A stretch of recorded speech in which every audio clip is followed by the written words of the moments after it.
Hi, and welcome to Lifestyle Management. We're now looking at Chapter 2 on psychosocial health.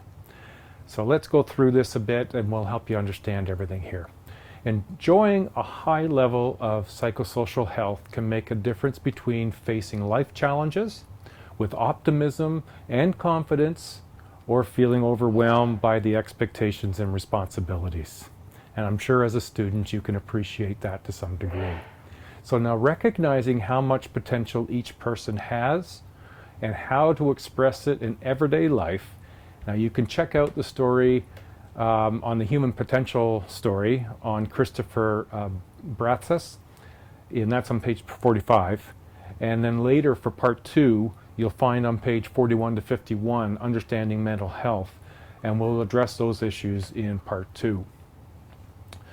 Now, when we're considering this whole topic, if you will, of psychosocial health, many students may be experiencing psychosocial difficulties themselves, or they know a friend or a family who is experiencing psychosocial difficulties. The information contained within this chapter is going to help you identify warning signs for yourself and potentially some strategies that will assist. So let's begin with what is psychosocial health. So what is psychosocial health? Psychosocial health encompasses emotional health, mental health, social health, and spiritual health. You'll find on page 32 the tips from Live Your Life Well that will give you some insights on this. Now, mental health, as the first thing we're going to touch on in terms of psychosocial health, describes our ability to perceive reality as it is, not the way we want it to be, but as it is, respond to its challenges on everyday life and take responsibility, carry out adult responsibilities, that's 3, to develop rational strategies for living. Now, rational just really emphasizes that we're not going to go willy-nilly, hairy-dairy way out in the middle of nowhere to come up with some, outlandish strategy. They're rational, they're achievable, they're meaningful, and they're connected to us. And then lastly, the ability to adapt to change and to cope with adversity. Now those become very important in terms of the mental health components. Now you can review these criteria for mental health on a continuum. If you will, it's like there's your continuum. In the middle range, right there, we are seen to be managing ourselves well. But on either end, we are perhaps experiencing some day-to-day challenges that may be interfering with our positive and functional mental health. And so it's on these ends we need to spend a little more functional time or time thinking in terms of what can we do. Now, emotional health generally refers to feelings and moods and the ability to exhibit adaptability and compassion for others.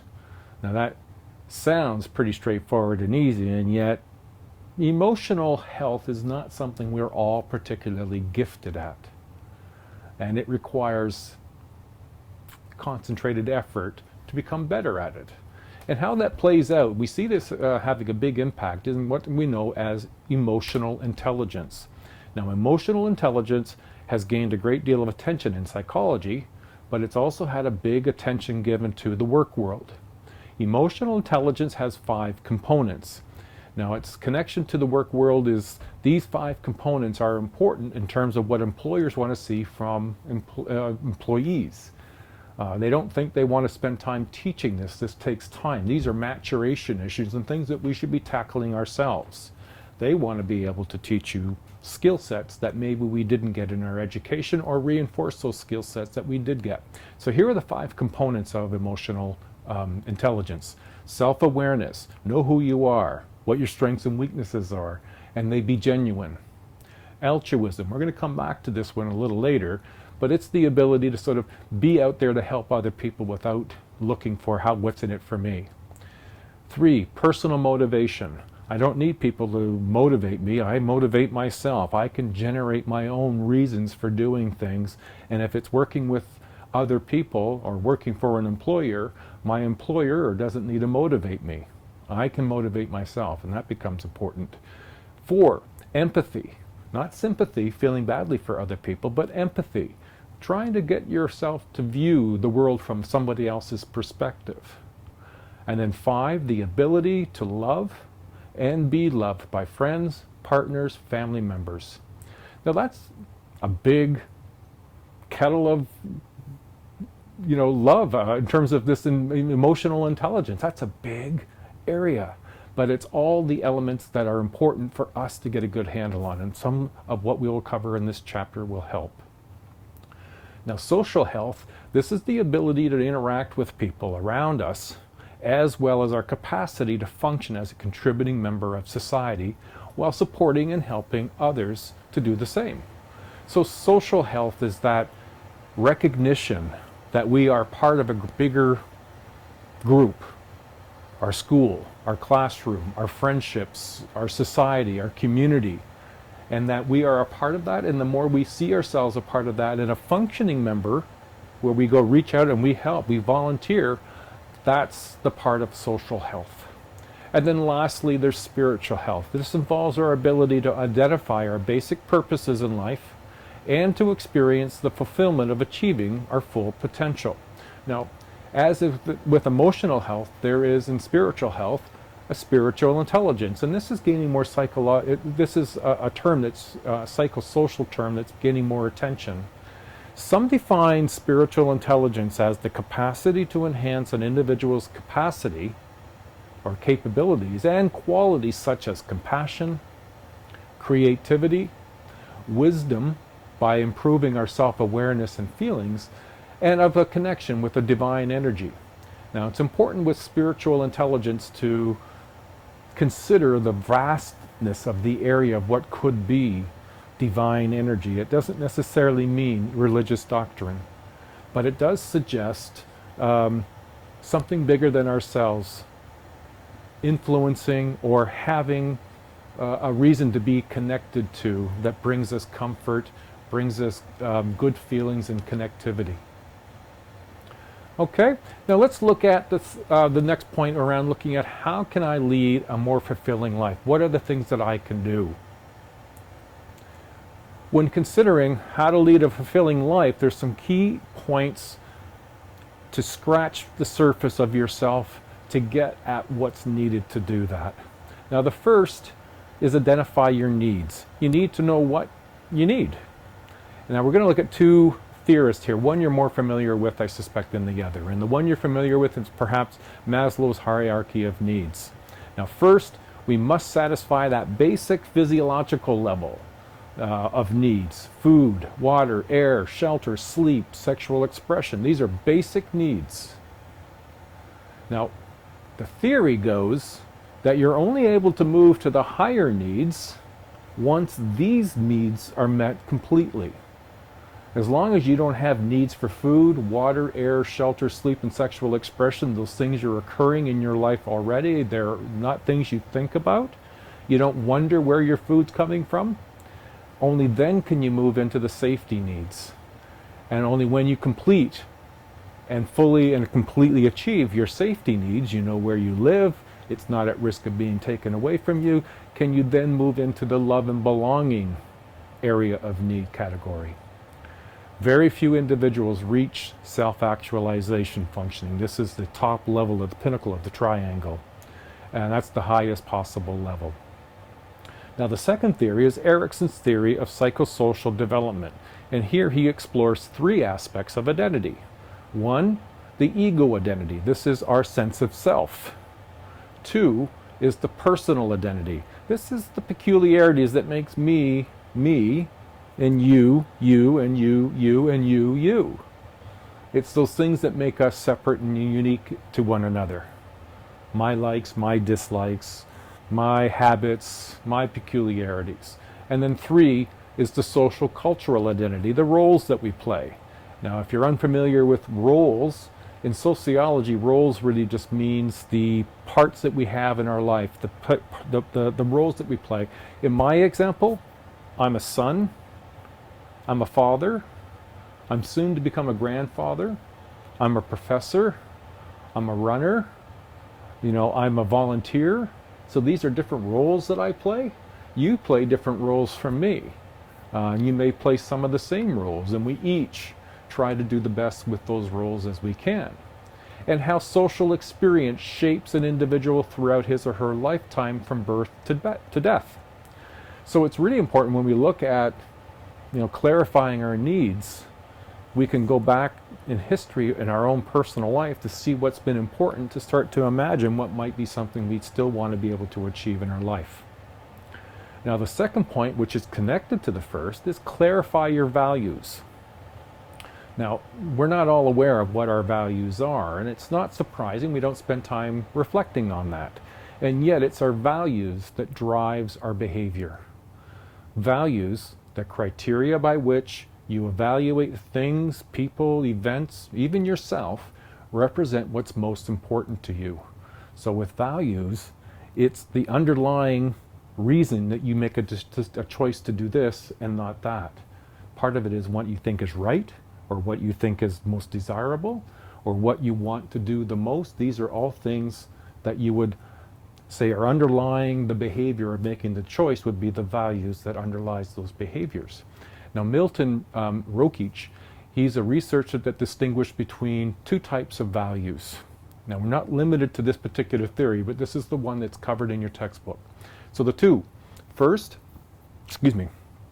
instrumental values. This represents the way in which we think and act that we hold to be most important. I'm going to come back to that one in a minute. Terminal values, these represent the goals and the achievements, the ideal states that we strive toward. So terminal values might be, I want to have a loving family when I want to meet somebody, my perfect connector, I want to have children, I want to have a loving family. That's my goal. That's my terminal value. The instrumental value will be the things that I think about and how I act to achieve that goal. What you don't want is having that particular goal for a loving family and then choose behaviors and thinking that move you away from that. You want to align terminal and instrumental values. Now, values are more than ideals that we'd like to attain. They should be reflected in the way we live our day-to-day life. And so you can look at your day-to-day life to get clues as to what you value. Next, strengthen your self-esteem. Now, I'm going to make a distinction here. Self-esteem and self-concept are two different things. Self-concept are the messages that we hear from the people we trust and value around us, who tell us a bit about who we are. Self-esteem, this is the belief or the pride we have in ourselves. It gives us the confidence to achieve at school, to achieve at work, and to reach out to other people. It's not based on external factors. It's developed over time, beginning in childhood. And this is where the distinction of self-concept and self-esteem needs to be made. When I said that it's not based on external factors, that is self-esteem. Self-esteem is how you feel about who you are. Self-concept is developed through the association of others. Self-esteem is, how do I feel about who I am in relationship to the messages that I've received? So that does begin in childhood and goes right through to our entire life. We constantly reevaluate our self-esteem.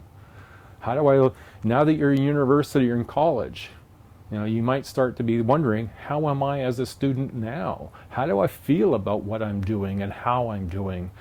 What do I feel about myself and the skills that I'm exhibiting? Now, some of you might have very positive self-esteem and are feeling good about what you're doing and see positive outcomes for yourself, and the evidence is showing that to be true. Whereas others of you might have doubts and questions about your capabilities and your strengths and are struggling at times. Self-esteem has proven to be the best predictor of college and university adjustment. Developing the habits of positive thinking or self-talk is a means of bolstering self-esteem. You can get a handle on how you think about yourself by listening to your self-talk. When you approach a problem, what are you saying to yourself? Oh my God, here's that problem again. How do I avoid this? I don't want to do it. There's your self-talk that says, I'm not really happy with my skills as I approach that issue. Whereas if I have that same issue and I have positive self-esteem, I might be going, oh, I've seen this before, I can do this again. Okay, now we'll move into managing your moods. A mood is a sustained emotional state that colors the view of the world for hours or days. And you can imagine when you've been in a bad mood, you might see an event that occurs in front of you and your bad mood colors how you view that. If you were in a positive mood and you viewed that same set of circumstances, you might take a different view of that. So your mood affects how you see the world. The most effective way to banish a bad mood, challenge what's caused it in the first place. Now I've posted right here a model about which is called an ABC log, ABC, and what we're doing with this is looking at the antecedent, the A, the behavior, which is the B, and consequences, which is the C. So it's the antecedent and the consequence, which was the most important. Whenever you have a certain mood or an experience, you put that down as a new entry in your journal and tell me, not tell me, but you sort of record in your journal, well, what preceded this mood and what happened after this mood? So you're looking at antecedent and consequences. Are there things that precipitate this mood coming out? And are there consequences, reinforcers that support that mood in these instances? Cognitive appraisal is another tool, or reframing, that helps you look at setbacks in a new light. Now, concentrating on alternating negative feelings, by altering negative feelings, setting a quick, achievable goal that can boost your spirits in small successes. Be happy. A research-based strategy to this end about being more happy is to identify what you're grateful for. Keep a gratitude journal. Now, if you're not familiar with gratitude journals, email me or stop me in the hallway to ask. I'll send you some resources on how to keep a gratitude journal and how to use one. Explore your altruistic side. Again, we're going to come back to that.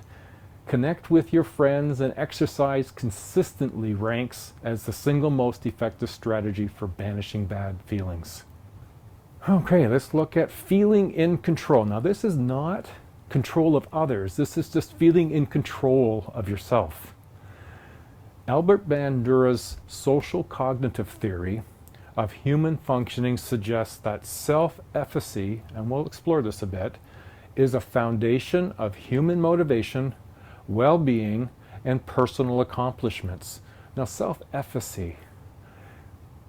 If your self-concept is clear to you, who you are, and your self-esteem is positive about how you feel about who you are, you have a good handle on your values, you've got a sense about how to be good to yourself, then self-efficacy is these good feelings about who you are and your capabilities.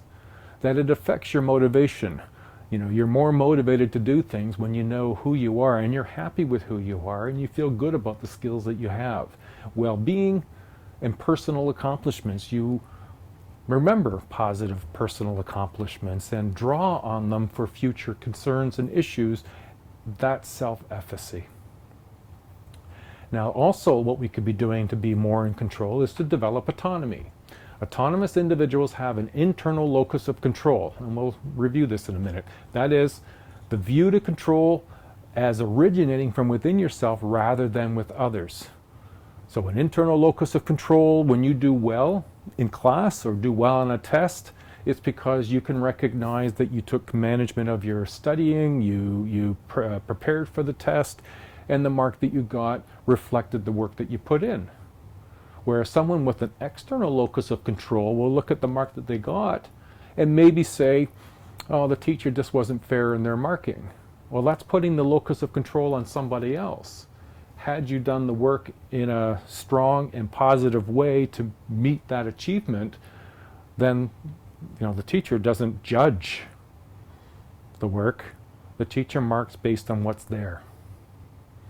And so locus of control becomes very important.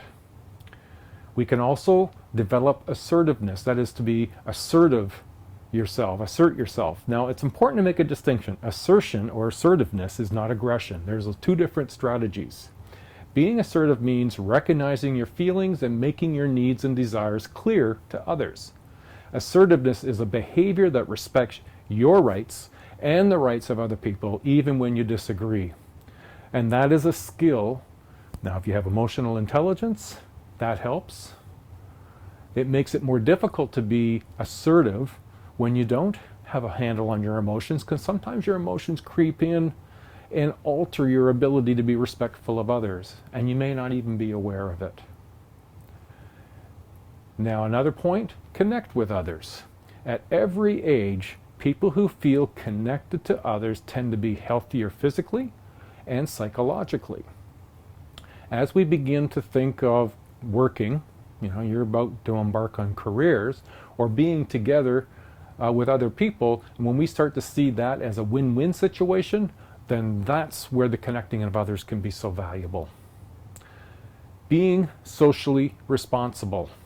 This is where I was mentioning about altruism. Now, altruism is an unselfish regard for others. Social responsibility is a principle, or it's even an ethical theory, that suggests governments, corporations, organizations, as well as us as individuals, have a responsibility to contribute to the welfare of society. Now, many businesses across Canada and the world have adopted socially responsible mandates that what we do needs not only be good for us, but needs to consider the values of other people, and so it needs to be good with them as well.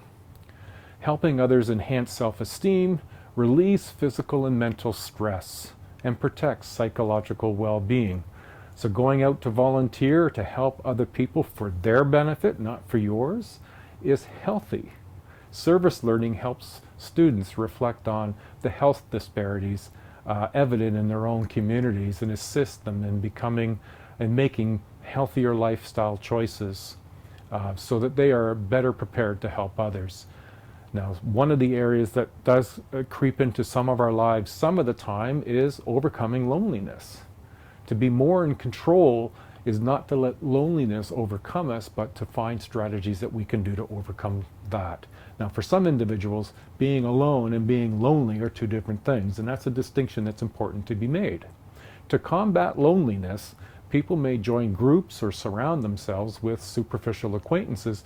Clearly, it's better to be surrounding with people who care about you and you care about them.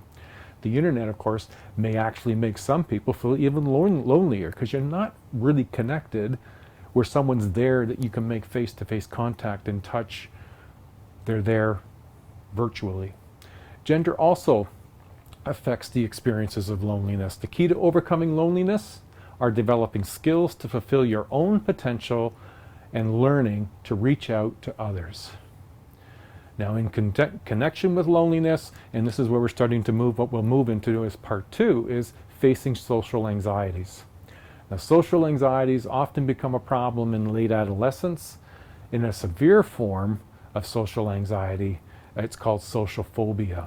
Now, individuals typically fear and avoid various social situations, and some shyness can be overcome by improving social skills, but for those with more disabling social anxiety, we may do best with more professional guidance.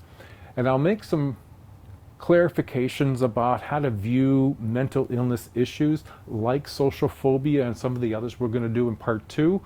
And I'll just allude to it now, but I'll re-emphasize it in part 2, is please do not self-diagnose and do not diagnose others.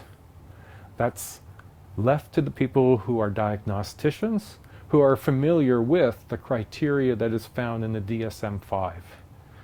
All right, so please don't do that in part 2. And I'll re-emphasize it in part 2. So thank you, everybody, and let's get going. Don't forget to watch part 2. Bye now.